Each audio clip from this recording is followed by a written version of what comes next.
Ah, the narrator. A mainstay of storytelling since our early ancestors gathered around a campfire and told tall tales many millennia ago. They've evolved through literary works, on screen, and in this day and age, they've become a powerful tool to move us in our favourite video games. But it's not just as simple as hearing someone speak. I can whisper sweet nothings in your ear 1 second and in the next, you see me. Hello. There's a lot of complexities and intricacies that separate a good narrator from a poor one. In most cases, it's not just about the words they're saying, but the tapestry as a whole. The video game narrator has come a long way in a few decades, and once rudimentary in its implementation, it has now become a device far more elaborate than any we've seen in movie theaters. So let's have a chat about how this seemingly basic thing can make or break a video game.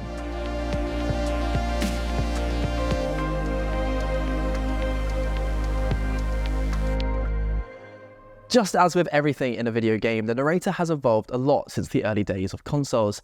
It was employed before the first developers even had the means to put voices into their games.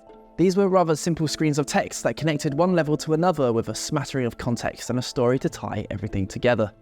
It's simple, but it got the job done, and then technology got better. Creators could put more into their games than just a basic soundtrack. They added sound effects and at a point, even voices. And while the in-game narrator would slowly get more advanced, going from text to basic sounds to early dialogue, the big evolutionary shift came around the turn of the millennium. Developers stopped using the narrator as a way to fill in the blanks and started using it as an integral part of their creation.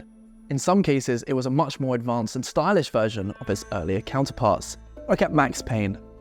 In the gameplay sections, players had full control over what goes down, but these segments were broken up by story beats. Narrated comic book strips of the titular character telling you his story. This is a natural evolution to the days when we'd get a paragraph of written narration. But around that same time, other developers were taking steps in a different direction. They weren't thinking about the narrator in cinematic terms, but employing it as a gameplay element instead. Prince of Persia: The Sands of Time had its narrator built into its gameplay in a way that cinema could never hope to achieve. The narration unfolds around you. You pause the game and it asks you if you want to take a break from the story. You misstep or make a mistake and he'll interject. No, wait, that's actually not how it happened. Let me go back a bit. It was reactive not just to the story, but to the player, and like many games that came after it, its narrator was unreliable. Now, before we go any further, let's just clarify a few terms to avoid any confusion down the line. So when I say he's unreliable, I don't mean he's a bad narrator. The term might be used if the person telling you the story is misleading or antagonistic or maybe just twisting the truth. If you're at home playing the game and you're thinking there's a bit more to the story than you're being told, chances are you're dealing with an unreliable narrator. Now, the narrator has had a much longer lifespan in cinema than they've had in video games, so we'll look to that medium. The most common approach is to use it as a first-person narration. Christian Bale in American Psycho. Look at that subtle off-white coloring. The tasteful thickness of it. Oh my God, it even has a watermark. Or Tom Hanks in Forrest Gump. Good thing Mama was resting, because the streets was awful crowded with people looking at all the statues and monuments. These are things that happen to me. More often than not, it will be a character from the piece telling you their own account. And by that point alone, most of these narrators are typically unreliable as they don't have the full picture. Also, in these examples specifically, one narrator is psychotic and the other as well. Forrest Gump, so their accounts aren't exactly crystal clear. Hello, Jenny. A narrator's reliability is as much about their type of character as it is their place in the story. The next most common approach is third-person narration. They said this, they did that, etc., etc. The narration is just a voice, disconnected from inside the story. You'll see it in the Royal Tenenbaums or Pan's Labyrinth. Now, these narrators can either have select knowledge of the story and eternal workings of the characters, in which case they're limited, or they can know every single iota of information in the world in play. They're omniscient. Now, third-person narration is less common in film, and that's true in games too. There's also second-person narrative, where the narrator addresses the audience directly. Those are pretty fringe cases, and at the end of the day, where the narrator sits, whether they're inside or out of the story, is less important. What matters is how they impact their piece, and what their role is in the bigger picture. In some cases, a first-person narrator might be so ingrained within the story and the play-by-play actions of things that you might not even realize that that's their role. Take Atlas from BioShock. He communicates with you as a player via a walkie-talkie, provides you snippets of story, drives the plot forward, and directs the narrative, as well as the player. He may not be a dramatic rolling voice over the top of key story beats, but he still fits the role of a narrator. He tells you your own story. How much of that is true, however, is another matter. Likewise with the Stanley Parable. On the surface, it feels like a more traditional, ethereal voice from afar type narration, but like Atlas, he too holds a grasp on what the player does. Both these narrators are antagonistic, not in the sense that they're villains, even though they kind of are, but that they're working against the player's best interests. This is a step further from them simply being unreliable. It's not just that they're feeding you bad information, but they're actively reacting to you and shifting the course of the narrative around you. And this is where the video game narrator breaks away from the classic Hollywood approach.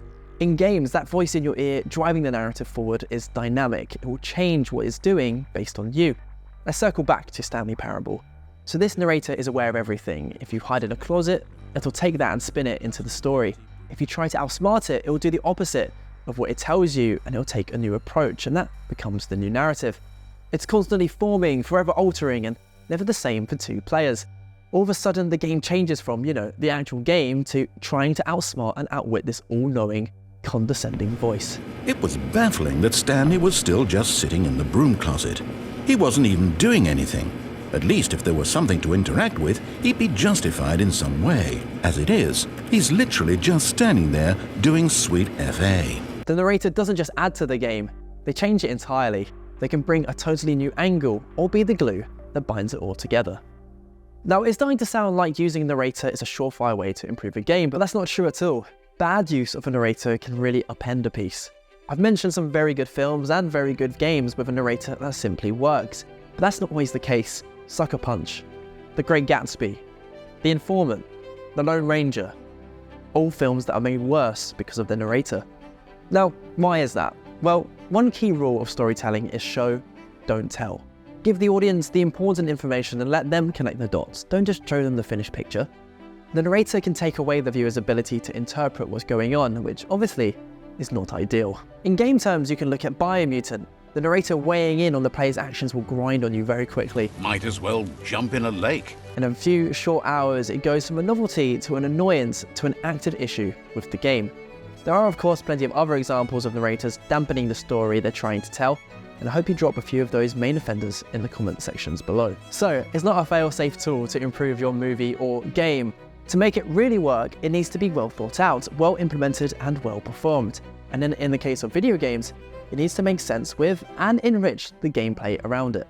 Take Bastion, for instance. Now here's a kid whose whole world got all twisted, leaving him stranded on a rock in the sky. You may play as a kid, but really, it's the narrator Rux who's the centerpiece of the title. The way he spins the narrative doesn't merely change the game, rather it creates the anchor and everything builds up around it.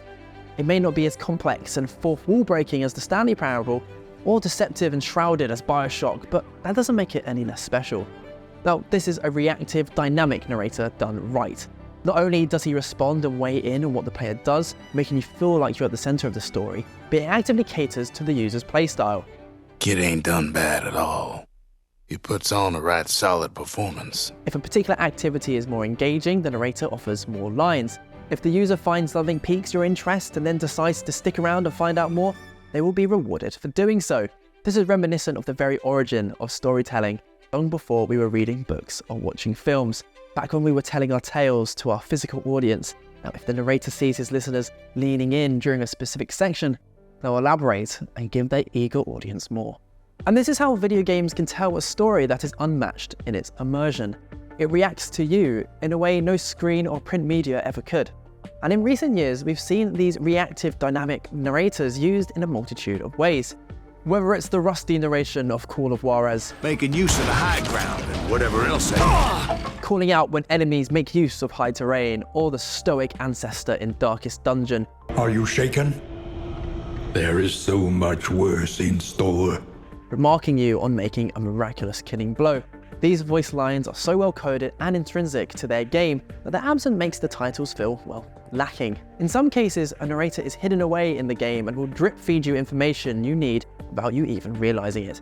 High on Life drew players in with its quirky sense of humor and its use of weapons that just wouldn't stop talking to you. Listen, my name's Kenny. I'm a Gatlian. We gotta move. What is it? Well, that's not just a gimmick. That's a narrator. They're guiding you through the world from the palm of your hand.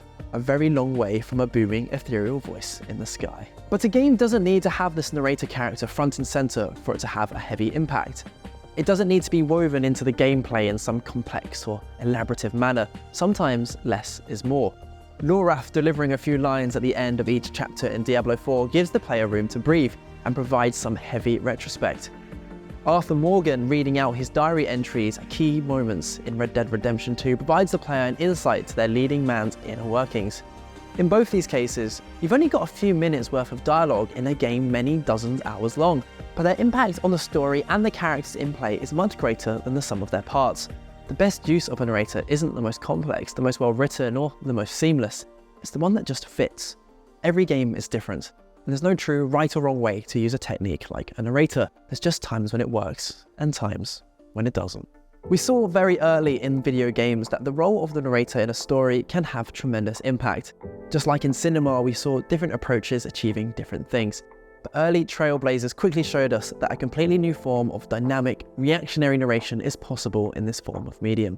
So ambitious storytellers had a new device to further the narrative that is almost impossible to utilize in other forms of mass media. Whether it's blockbuster AAA titles or low-budget indie passion projects, many creative devs have taken this age-old device and spun it into something magnificent. But then, where do they go from here? Surely we've seen it all. Can any narrator be as fiendish and antagonistic as that from the Stanley Parable? Can any be as creative and well-ingrained as the weaponry in High on Life? What voice can possibly top the rugged, stoic tones of Rux from Bastion? Well, I thought I'd seen video game narration get as good as it could almost a decade ago, and yet I'm still here getting surprised each and every year. I can't wait to see what they come up with next. Now, if any of you have had a particular narrator from a game that's been dug up in your memory, share it with the world. Let us know which narrator ticked every box for you in the comments section below. A shout out from me is DJ Atomica from the SSX and the Burnout Games.